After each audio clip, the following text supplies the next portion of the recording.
अवधूत चिंतन श्री गुरुदेव दत्त श्री स्वामी समर्थ. नमस्कार मंडळी, स्वरूपम समर्थम चॅनलमध्ये तुम्हा सर्वांचं पुन्हा एकदा खूप खूप मनापासून स्वागत आहे. तर आजच्या व्हिडिओमध्ये आपण बोलणार आहे गुरुवारी आपल्याला कुठल्या सेवा करायच्या आहे. तर गुरुवारी बघा, आठवडाभर आपल्याला वेळ नसेल, कारण कुठलीही असोत, आपण नोकरीवर असोत, आपला बिझनेस असो कुठला, लहान मुले असो किंवा कामाचा व्याप जास्त असेल, कुठलीही कारणं असेल की ज्या कारणामुळे आपल्याला आठवडाभर आपल्या स्वामींची, आपल्या महाराजांची सेवा करायला वेळ नसेल मिळत, पण आपण आठवड्यातून एक दिवस काढू शकतो की ज्या दिवशी आपल्याला स्वामींची, आपल्याला आपल्या महाराजांची सेवा करायची आहे. बघा, नावातच अर्थ असतो गुरुवार. गुरुवार म्हणजे काय, तर गुरूंचा वार. गुरुवार हा आपल्या गुरूंना समर्पित असलेला वार असतो. तर ह्या दिवशी आपल्याला आपल्याकडून जेवढी जास्त शक्य असेल तेवढी जास्त आपल्याला आपल्या गुरूंची सेवा करायची आहे. प्रत्येकांचे गुरु वेगवेगळे असू शकतात. आपले जसे आपले आहे स्वामी समर्थ महाराज, कोणाचे गजानन महाराज असेल, कुणाचे साईबाबा असेल. बघा, गुरूंचं स्थान आपल्या आयुष्यात सर्वोच्च स्थान असतं. तर मी हे म्हणणार नाही की हा गुरु आपल्या आयुष्यात हाच गुरु बनवायला पाहिजे, तोच गुरु बनवायला पाहिजे, नाही.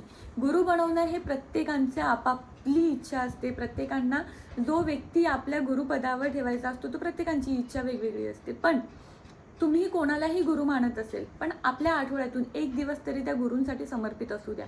बघा, महाराजांचं तुम्ही नुसतं नामस्मरण जरी केलं ना तरी महाराजांना खूप आहे.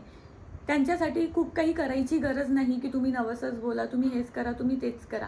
पण जर तुमची इच्छा असेल की तुम्हाला महाराजांची आपल्या मनातून सेवा करायची असेल आणि तुम्हाला वेळ मिळत नसेल आठवड्याभरात, तर हा एक दिवस आहे ज्या दिवशी तुम्ही आवर्जून महाराजांसाठी वेळ काढा आणि त्या दिवशी तुमच्याकडून जेवढी जास्त शक्य असेल तेवढी जास्त तुम्ही महाराजांची सेवा करा.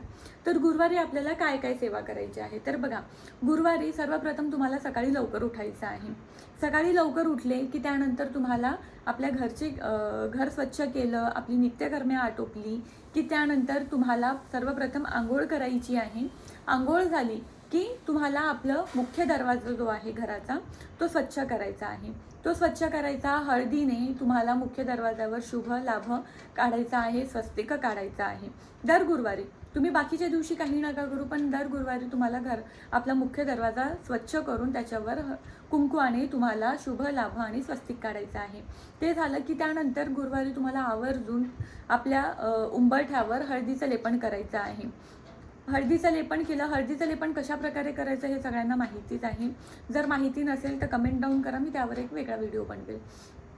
आपण मुख्य दरवाजा स्वच्छ केला, त्यानंतर आपण हळदीचं लेपन केलं आणि आता सगळे भरपूर लोक आजकाल फ्लॅट सिस्टममध्ये राहतात, त्यामुळे अंगण झाडणं आणि सडा टाकणं ह्या सगळ्या गोष्टी ह्या सगळ्या पद्धत सध्या नाही आहे.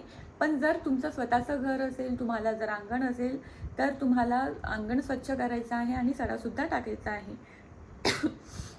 त्यानंतर तुम्हाला काय करायचं आहे, तर तुम्हाला आपल्या रोजची देवपूजा करायची आहे. देवपूजा झाली की त्यानंतर तुम्हाला आपल्याला तुळशीला कच्चं दूध तुम्हाला गुरुवार दिवशी अर्पण करायचं आहे. आपल्या घरी जर स्वामींची मूर्ती असेल, तर जर तुम्हाला आठवड्याभरात वेळ नसेल, तुम्ही रोज स्वामींच्या मूर्तीचा अभिषेक करू शकत नसेल, तुम्ही फक्त पूजा करत असेल, तर गुरुवार दिवशी तुम्हाला स्वामींच्या मूर्तीवर पंचामृताने तुम्हाला अभिषेक करायचा आहे. लक्षात असू द्या, तुम्हाला दररोज जर वेळ मिळत नसेल स्वामींच्या मूर्तीवर अभिषेक करायचा, तर गुरुवार दिवशी तुम्हाला आवर्जून स्वामींच्या मूर्तीवर अभिषेक करायचंच आहे. तुमच्याकडे फोटो असेल तर फोटोला स्वच्छ पुसायचं, त्या फोटोवर हळद कुंकू चंदन आधी लावायचं, हळद कुंकू अक्षता अर्पण करायचा. स्वामींना हिना अत्तर फार आवडायचं, तर तुमच्याकडे मूर्ती असो की फोटो असो, हिना अत्तर तुम्ही मार्केटमधून घेऊन या आणि ते हिना अत्तर लावायला तुम्ही कधी विसरू नका.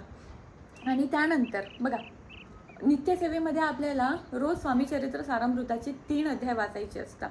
ते 3 अध्याय का वाचायचे असतं हे तर मी तुम्हाला आधीच्या व्हिडिओमध्ये सांगितलं होतं. पण 3 अध्यायाचा अर्थ काय असतो, तर जो पहिला अध्याय जो असतो तो आपल्या भूतकाळाशी संबंधित असतो. भूतकाळासाठी आपण पहिला अध्याय वाचत असतो. दुसरा अध्याय असतो तो आपल्या वर्तमान काळासाठी असतो आणि तिसरा अध्याय जो असतो तो आपल्या भविष्य काळासाठी असतो. म्हणून क्रमशः आपल्याला रोज 3 अध्याय वाचायचे असतात. म्हणजे आज जर 1, 2, 3 वाचलं तर उद्या 4, 5, 6 असं क्रमशः आपल्याला रोज 3 अध्याय वाचायचे असतात. पण ठीक आहे, जर तुम्हाला आठवड्याभर वेळ नसेल की तुम्ही रोज 3 अध्याय वाचू शकता, तर मग काय करायचं, तर गुरुवार दिवशी तुम्हाला स्वामी चरित्र सारामृताचा एक पाठ करायचा आहे. एक पाठ करायचा अर्थ काय, तर तुम्हाला स्वामी चरित्र सारामृताचं 1 ते 21 अध्यायाचं पूर्ण पठण करायचं आहे. तुम्ही आठवडाभर स्वामी चरित्र सारामृताचं पठण करत नसेल तर काहीही हरकत नाही, पण गुरुवार दिवशी थोडा वेळ काढायचा. जर तुम्ही पूर्ण स्वामी चरित्र सारामृताचं पठण करायचं म्हटलं, म्हणजे एक पाठ जर करायचं म्हटलं, तर तुम्हाला जवळपास एक 45 मिनटं ते 1 तास तुमच्या वाचण्याच्या स्पीडवर आहे. तर 45 मिनटं किंवा 1 तास तुम्हाला लागेल. तर तुम्हाला आठवड्याभरात वेळ नाही मिळत आहे ना, मग तुम्ही आठवड्यातून एकदा म्हणजे गुरुवार दिवशी तुम्हाला स्वामी चरित्र सारामृताचा एक पाठ करायचा आहे. त्यानंतर तुम्ही स्वामींचं नामस्मरण फक्त दिवसभर करत आहात, बाकीच्या कुठल्या सेवा नाही करत, तर ठीक आहे. स्वामींना फक्त नामस्मरण प्रिय असते आणि नामस्मरणासारखं मोठं शस्त्र आपल्याकडे कुठलंही नाही, हे लक्षात असू द्या. पण जर तुमची इच्छा आहे तर तुम्ही गुरुवार दिवशी तुम्हाला 11 माळी जप करायचा आहे स्वामींचा. तुम्ही बाकीच्या दिवशी तुम्हाला स्वामींची माळ जपता येत नाही, ठीक आहे, मान्य आहे, काहीही हरकत नाही. पण ज्या दिवशी तुम्हाला वेळ मिळतो म्हणजेच गुरुवारी तुम्हाला स्वामींचा 11 माळी जप करायचा आहे.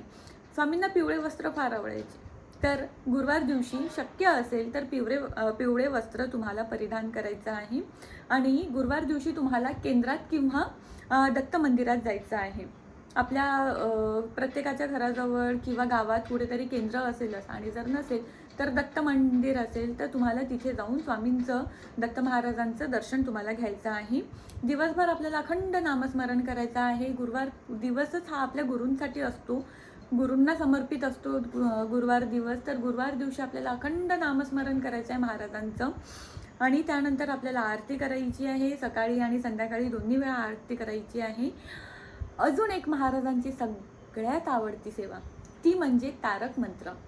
तुम्हाला जर खरंच शक्य असेल तर दर गुरुवारी तुम्ही 11 वेळा तारक मंत्राचा जप तुम्हाला करायचा आहे. तारक मंत्राची सेवा ही अतिशय प्रभावशाली आहे. यावर मी एक व्हिडिओ बनवला आहे इंस्टाग्रामवर, ज्याला मिलियन्स व्ह्यू आले आहे, तुम्ही तो पण जाऊन बघू शकता. पण तारक मंत्राची ही अतिशय प्रभावशाली सेवा आहे आणि महाराजांना अतिशय प्रिय आहे. तर त्यामुळे तुम्हाला शक्य असेल तर नक्कीच दर गुरुवारी 11 वेळा तुम्हाला तारक मंत्राचं पठण करायचं आहे. आणि सोबत तारक मंत्राने सिद्ध केलेलं पाणीसुद्धा तुम्ही स्वतःही प्यायचं, ते तीर्थ, आणि आपल्या घरातल्या लोकांनाही तुम्हाला द्यायचं आहे. तर अशा काही सेवा आहे की ज्या तुम्हाला गुरुवार दिवशी करायचं आहे. बघा, सांगणं माझं काम आहे, पण प्रत्येकाला आपल्या आयुष्यात कुठला व्याप असतो हे आपल्याला माहिती असतं. तर बघा, जर मी तुम्हाला सांगितल्या 11-12 सेवा सांगितल्या आहे, त्यापैकी तुम्हाला जितक्या जमत असेल तितक्या गुरुवारी करा. नसेल जमत तर अखंड नामस्मरण केलं तरीही चालेल. महाराजांची कृपा तशीही, आपण महाराजांचे भक्त आहोत, महाराजांचे सेवेकरी आहोत, महाराजांची कृपा तशीही आपल्यावर कायम असणार आहे. फक्त त्यांना आपली निष्पाप भक्ती आणि त्यांना आपलं प्रेम हवं असतं.